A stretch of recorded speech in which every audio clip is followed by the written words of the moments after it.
Let's do a little philosophy. Today, that philosophy is going to take the shape of a little bit of argument analysis. We're going to take a look at a video by Matt Walsh in which he claims to debunk every pro-abortion argument. This should be pretty interesting because this video is 4 minutes and 46 seconds. And to cover every argument that's ever been made for the legality of abortion in 4 minutes and 46 seconds, that will be super duper impressive. I am definitely not that impressive, so I'm only going to cover the first 3 arguments that Matt goes over in this video. You will have to wait for future videos to get the remaining 7. So what I plan to do is go over the arguments that Matt identifies, then we'll look at his counter arguments, and then I'll offer some criticism and things to think about. With abortion back in the news, you've probably been hearing lots of pro-abortion arguments. They come fast and furious and repetitively, and the one thing they all have in common is that they're all quite wrong and stupid. So now I'm going to go through every pro-abortion argument and debunk them all in about 4 minutes or less, hopefully. Let's go through them. Argument number 1. A woman has the right to choose. Answer. No, nobody has a universal right to choose. We all agree that some choices must be prohibited. The question is not if women should be able to choose generally, but if they should be able to choose to intentionally destroy innocent human life. If you say they do, then you have to defend that choice on its merits. You can't defend the choice based simply on the fact that it is one. So a couple of things right off the bat. Saying something stupid isn't a meaningful or substantive criticism. It's just name calling. And unless you're in 3rd grade or maybe running for president, it's not effective. Logically, it's irrelevant. All it means is that you don't like it and you came up with a name to call it. Stupid head dum-dum face. And rhetorically, it probably shouldn't be effective either. And if it is, that's just a little sad regarding the audience that's persuaded by it. We'll ignore any stupid dum-dum head name calling. The second thing to notice is Matt isn't really presenting an argument.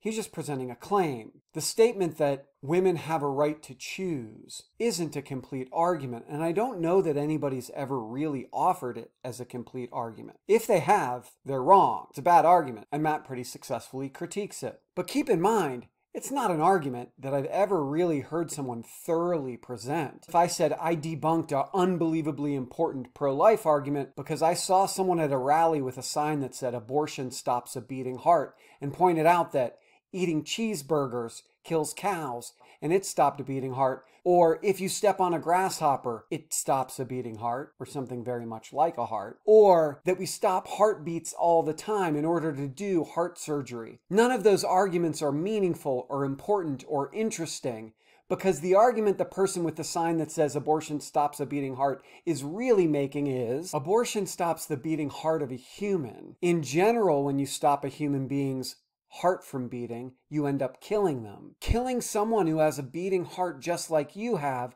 is morally relevant and important, and I don't want you to do it. Therefore, you shouldn't have an abortion. Now that's just off the top of my head and not a great presentation of the argument, but it's 1,000 times more generous than what Matt's presenting of the arguments he's going to critique. I will extend generosity to Matt's arguments and make them the best I can in a way that he's failing to do with the arguments he's critiquing. Let's get into the argument as Matt presents it. Women have a right to choose, therefore they ought to have the right to choose an abortion. If that's the argument, Matt's criticism of that argument is really pretty darn good. Matt's first point is that nobody has the right to choose to do whatever they want. And that is obviously true. No one wants to say everybody should have legally sanctioned every choice they want to make. I shouldn't be allowed to make the choice to go out and randomly punch someone in the face. And that's part of the point Matt's making. Not every choice is one that we want to legally sanction or say is okay. He then points out that the question we really need to be asking is,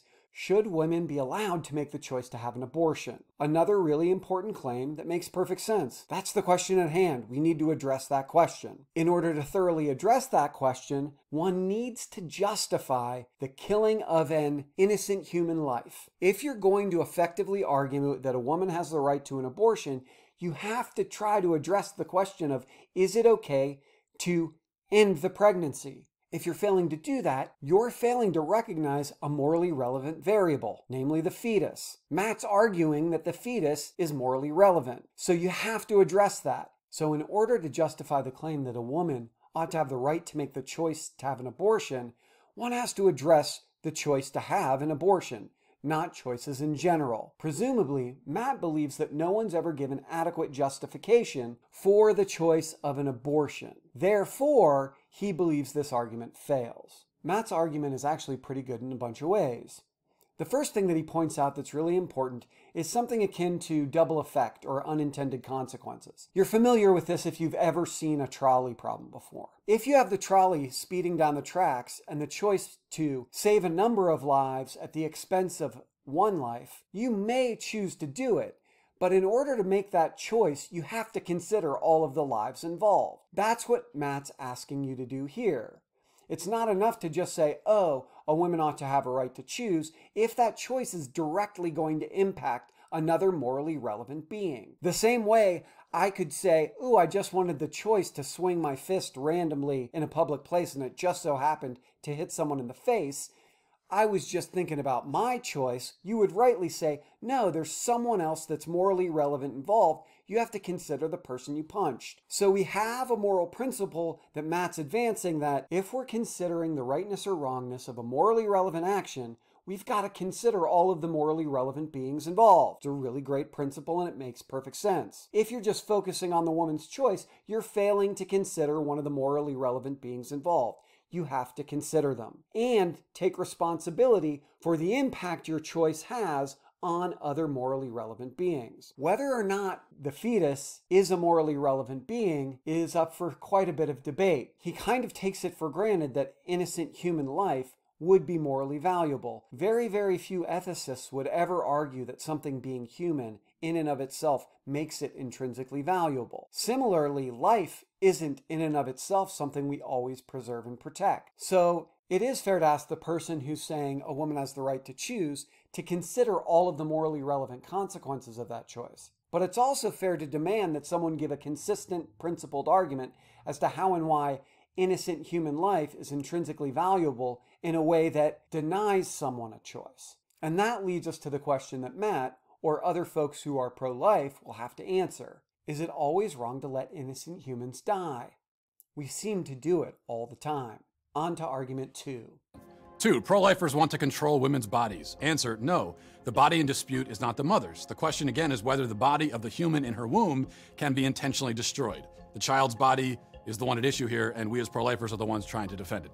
Okay, so the second argument is pro-lifers want to control women's bodies. Again, more of a claim than an argument, but we'll just assume that someone somewhere has made the argument. Pro-lifers want to control women's bodies, therefore abortion should be legal, or therefore abortions are morally acceptable. Not a very good argument, so Matt should not have much trouble debunking it. Matt's counterargument begins by pointing out that the body in question isn't the woman's, or the mother's, as he puts it. It is the fetus's. So, the pro-lifers are worried about the fetus, not the mother. And the question is, can that being be destroyed? Not whether or not the woman can make a choice to destroy it. The body in question is the one in her womb, and pro-lifers are the ones who are trying to defend it. Now, there are some things that are important to consider. The first of which is, I've never heard anyone make this sort of argument. I think when people are making this argument, they're saying, because all of the other arguments that pro-lifers make are inconsistent, it must be that they really just want to control women's bodies. Just controlling women's bodies for having the sake of control of women's bodies and when or whether they reproduce seems like a pretty crappy reason to do something. Now, that isn't the argument Matt presented, but that's the only version of the argument I would have ever heard. So again, it's a little bit of a straw man. The second point that trips Matty up logically is that in the first argument, he demanded that because there were two morally relevant beings involved, we have to consider them both. But in this argument, he's saying, no, pro-lifers don't want to control women's bodies, they just want to protect the fetus. But in protecting the fetus, they're necessarily exerting control over the woman's body. It's not possible to do one without the other. You may be totally justified in doing it, but you are necessarily exerting control over women's bodies if you refuse them the opportunity to have an abortion. You might be right to do it, but you can't deny that you're doing it. It may be that one's justified in controlling women's bodies by preventing them to have abortion, but you're absolutely controlling their body. On to argument 3. 3. Pro-lifers are only pro-birth. They don't care about babies after they're born. Answer, you have no data or evidence to support that stupid claim. Besides, our position is that babies in the womb have moral worth equal to babies outside Of course we believe babies outside have worth. That's the whole basis of our argument. Our assertion is that babies in the womb have worth, and that's based on our contention that babies and all people outside have worth. Our argument hinges on the comparison between humans inside and outside the womb. And our contention is that there is no inherent difference in these groups aside from their physical location. Okay, so according to Maddie, argument 3 is pro-lifers are only pro-birth. They don't care about babies after they are born. Now, this is kind of interesting because I don't know that I've heard an argument very much like this, so I don't know whether it's a premise or a conclusion. I can guess that someone would say, hey, pro-life folks' arguments regarding abortion aren't that good because they treat children outside the womb differently than they treat fetuses. Therefore, they must be disingenuous, or therefore their arguments are bad. I don't know what the argument is exactly, but we'll consider his objections to this claim and see if they make any sense. So Matt's first claim is a little bit hollow. You have no data or evidence to support that stupid claim. Well, since he called it stupid, I'll do my best to give him an argument to support that claim. The second claim he makes is that pro-lifers believe that babies inside the womb are of equal value to those babies outside of the womb. In fact, he says, their whole argument hinges on the notion that babies outside of the womb and inside of the womb are of equal moral worth. So, there are no differences in value between the life of a fetus and the life of a child outside the womb. And this is where we're going to start to see some really, really big tensions, if not contradictions, in Matt's views. So some things to think about. Again, the name calling, super irrelevant, not even going to worry about it. Stupid and wrong, prove it. Second, there's a whole bunch of using the term person and human as if they're synonymous. Those two concepts can be very, very different depending on who you're talking to and depending on what argument you have for what counts as a person. We'll have to address that in the future. 3, Matt also talks as if he's speaking for all pro-lifers. I don't know that he is, especially when you consider that he does not take into account the culpability of the person choosing to get pregnant or not get pregnant, or whether or not the pregnancy was the result of rape or incest. He has argued that the sole relevant factor is that the fetus is a human life, regardless of how that human life got into the womb, regardless of how conception took place. That's just one of many differences that he has between a number of pro-life arguments. For the purposes of this video, I just address his claims, and he claims to be speaking for all pro-lifers. Let me make it clear, I don't believe that he is. All that said, let's get to the meatiest and maybe most interesting objection. Let's see if we can put together an argument using claims Maddie's already committed to that demonstrates some pro-lifers care more about fetuses than they do children outside of the womb. Well, let's start with some assertions that Maddie's already committed to, logically. His first two arguments cannot go through if he does not believe the following claims. 1. We don't let everybody do whatever they want with their body. As I illustrated in the first argument, we don't say, oh, it's okay for you to go out wildly swinging your fists in a crowded place because you might punch someone. We have to consider everybody involved, and we restrain people's choices